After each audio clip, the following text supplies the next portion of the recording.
بسم الله الرحمن الرحيم. تبارك الذي بيده الملك وهو على كل شيء قدير. الذي خلق الموت والحياة ليبلوكم أيكم أحسن عملا وهو العزيز الغفور. الذي خلق 7 سماوات طباقا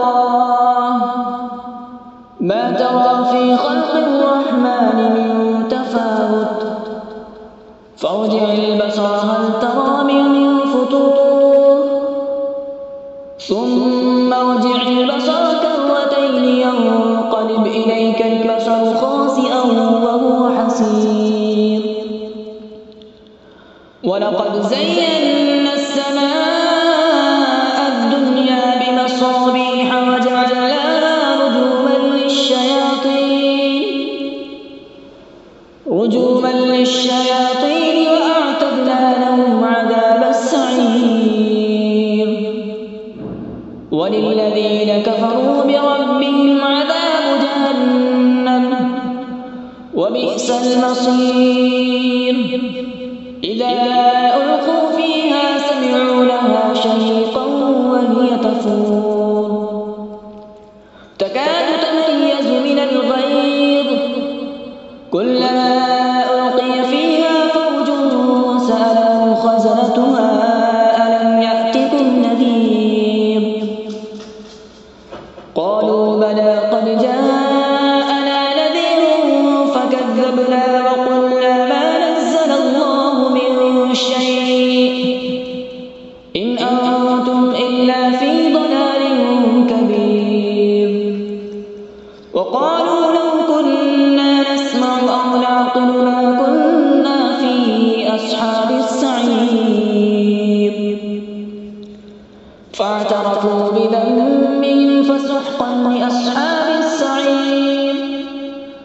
إن الذين يخشون ربهم بالغيب لهم مغفرة وأجر كبير.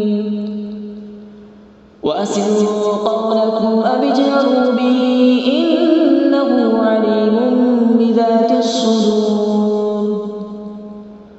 ألا يعلم من خلق وهو اللطيف الخبير.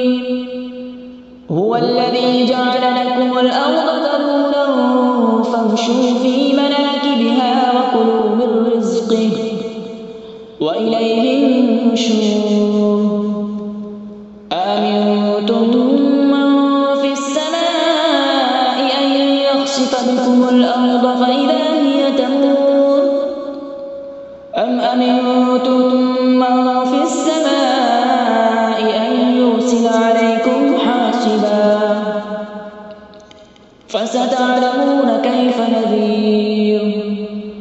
ولقد كذب الذين من قبلهم فكيف كان نكير.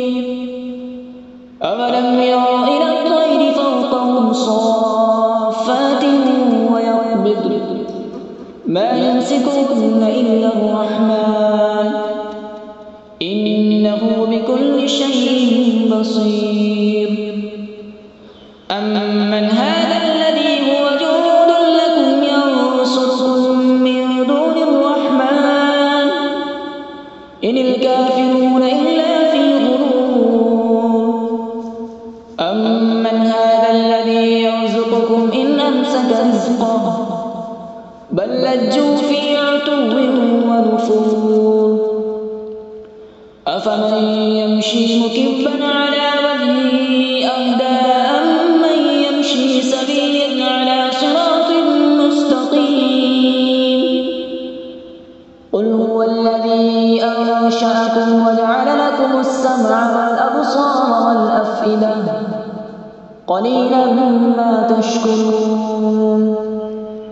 قل هو الذي ذرأكم في الأرض وإليه تحشرون. ويقولون متى هذا الوعد إن كنتم صادقين.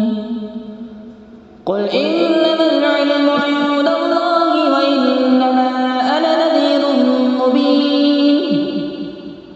فلما رأوا زلفة سيئت وجوه الذين كفروا وقيل هذا الذي كنتم به تدعون قل أرأيتم إن أهلكني الله ومن معي أو رحمنا فمن يجير الكافرين من عذاب أليم قل هو الرحمن آمنا به وعليه توكلنا فستعلمون من هو في ضلال مبين قل أرأيتم إن أصبح ماؤكم غورا فمن يأتيكم بماء معين صدق الله العظيم.